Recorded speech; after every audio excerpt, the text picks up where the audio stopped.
Welcome to this training session on building resilience. Today we're going to think about why resilience is important, especially for children and young people who may face challenges in their daily lives. We'll look at what resilience is, why it matters, and how can we help to build it both in young people and within our school environments. My name is Danielle Dinsmore and I am a Trainee Education Mental Health Practitioner in the Calderdale Mental Health Support Team. The Mental Health Support Team is part of the Open Minds Partnership, which also includes CAMHS. Open Minds provides specialist mental health support for children and young people, along with advice, signposting and access to additional support such as neurodevelopmental assessments. As part of the Mental Health Support Team, we also provide mental health interventions directly in schools, making support more accessible for pupils, staff and families. By the end of this session, you should understand what resilience is, why resilience is important, and feel confident about strategies you can use to help build resilience in the children and young people that you work with. Before we begin, this is just a reminder to look after yourselves. Talking about mental health can be sensitive or triggering depending on your own experiences. So please feel free to take a break if you need one and speak to somebody if anything brings up any difficult feelings.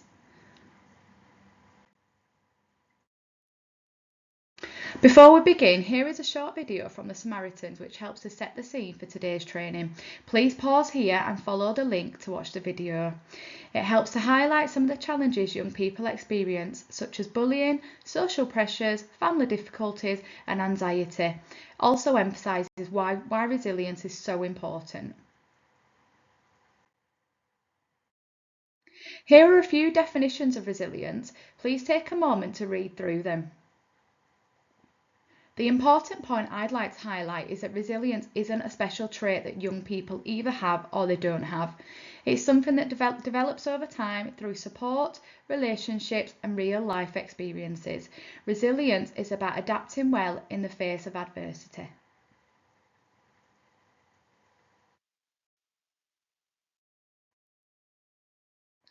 Resilience helps to promote good mental health.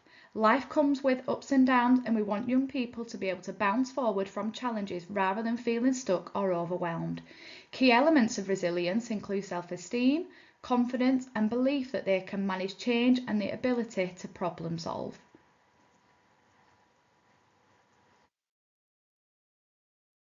Resilience is built through a combination of personal characteristics and environmental influences. One of the strongest predictors of resilience is at least one stable, trusting relationship with a supportive adult. Young people build resilience through relationships, confidence, problem solving, opportunities, self-regulation skills, and having a sense of belonging or cultural identity. It's important to remember that resilience isn't something a child simply possesses. It emerges through interactions at home, at school and in the wider community.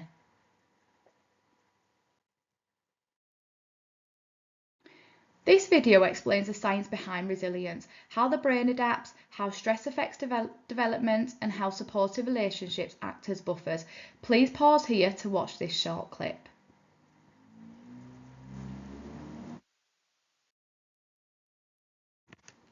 Resilience isn't unlimited. Even the most resilient young people can reach a snapping point when exposed to prolonged stress. Here are some examples of factors that can affect a child's resilience, from family, individuals, peers, school and community contexts. These factors highlight why some young people may struggle more than others and why building resilience requires a compassionate and informed approach.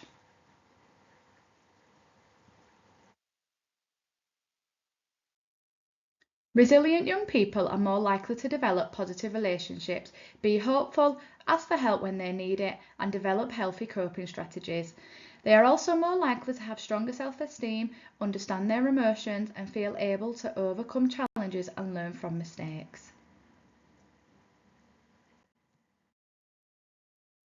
Here is another video that explains how resilience develops over time. It reinforces a message that resilience grows through relationships, support and opportunities to build coping and problem solving skills. Please pause here to watch this short video.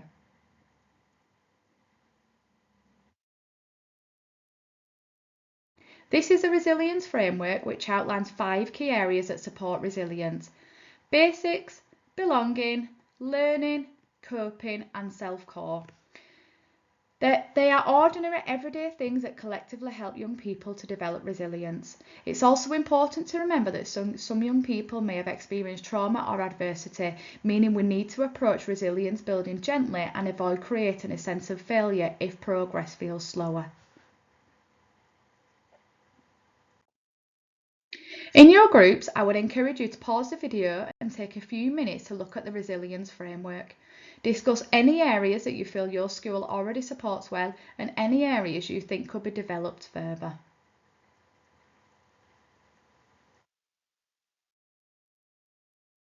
We're now going to look more closely at how schools can help develop resilience within each of the 5 areas of the framework.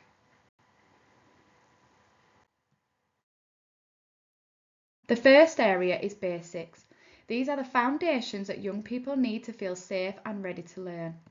In a school setting, this includes having a safe, comfortable classroom environment, opportunities for exercise, healthy routines, and understanding sleep and diet. Simple things like creating a calm space, teaching budgeting, or exploring healthy habits can make a big difference. Feeling safe and secure helps pupils to manage stress and engage more effectively in their learning. Belonging is central to resilience. Young people need to feel connected to peers, to staff, and to a place where they feel accepted. We can support this by providing safe spaces, helping pupils to develop friendships, encouraging involvement in clubs or activities, and giving them responsibilities that build identity and confidence. Finding even one strong positive relationship can be incredibly powerful for a young person. Learning also helps young people function successfully in school and life. This includes helping them set goals, develop organisational skills, understand boundaries and recognise their own achievements. Encouraging independence, for example, helping them to solve problems rather than giving immediate solutions, can help build confidence and problem-solving skills. Celebrating all kinds of achievements also boosts resilience. Coping skills help young people to manage everyday challenges. This includes understanding boundaries, practicing bravery, problem solving, and using positive thinking. We can also help pupils to identify interest, develop emotional regulation skills, and know who they can lean on for support. Humour and fun also plays an important role in resilience, so allowing time for joy is very valuable. Core self is about identity and personal strengths. We want young people to develop hope for the future, empathy for others, self-awareness and a sense of responsibility. Helping them explore their talents and understand their feelings supports confidence and emotional development. We also want to ensure that they know where to get help, both in and outside of school. Now we'll look at some practical tools you can use to support resilience in your pupils. The Resilience Builder encourages young people to look at key areas of their life, such as eating, learning, exercise and coping strategies, and identify ways that they can take care of themselves. It also supports them to create a simple plan for building resilience across different areas. Helping pupils identify their own coping strategies is incredibly important. Encouraging them to understand what helps them to calm down, regulate their emotions, or manage difficult situations supports emotional resilience. There is also a link for the handout shown. Support networks are also vital for resilience. Helping pupils to identify trusted adults, friends, or other supportive people gives them a sense of belonging and safety. There is a link here for the handout shown, and this activity helps to encourage young people to think about who supports them and in what ways. Teaching problem-solving skills helps young people to navigate stressful situations more effectively. Encouraging them to think of solutions, identify who can help, try their plan, and then review it helps to build confidence and adaptability. Positive self-talk and affirmations can help challenge negative thinking and build self-esteem. Things like gratitude jars and similar activities help young people to reflect on positive experiences, which they can return to when they're feeling low. There is a link to the handouts shown, which are great resources to use. Healthy lifestyle habits, such as eating well, getting enough sleep, and regular exercise, can have a significant impact on emotional well-being. Exploring what healthy choices look like can help young people to build their own resilience toolkit. During adolescence, young people experience a lot of hormonal and brain development. The amygdala, which influences impulsivity and sensation seeking, develops earlier than the prefrontal cortex, which helps with impulse control. This can lead to risk-taking behaviour, which is normal but can be challenging.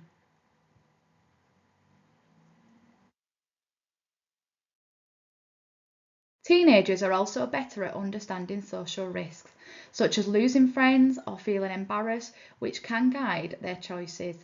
We can help by discussing the consequences of behaviour, highlighting positive peer examples, and being patient, as young people are more likely to listen to peers rather than adults. I would encourage you to pause the video at this point and think about the following. Thinking back to the beginning of the session, would you change how you originally defined resilience? Is there anything new you would add?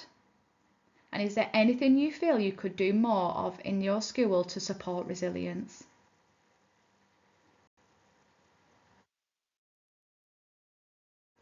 Here are some additional support options available locally for emotional well-being and mental health.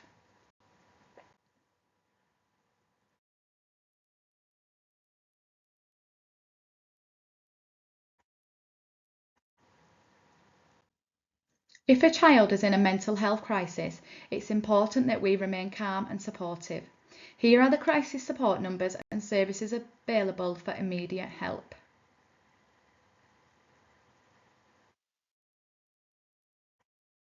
The next two slides outline what makes a good referral to Open Mind and what information is the most helpful. They also describe what happens once a referral is submitted and how urgent cases are handled.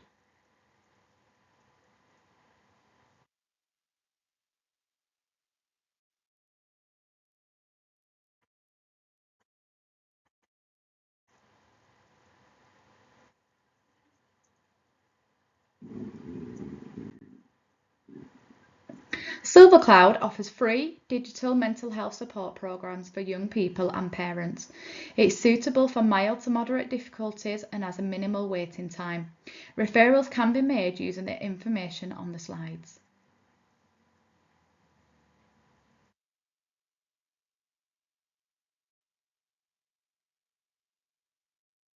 Here are some additional services that support areas such as sexual health, identity, drugs and alcohol, careers, SEND support and recovery from trauma.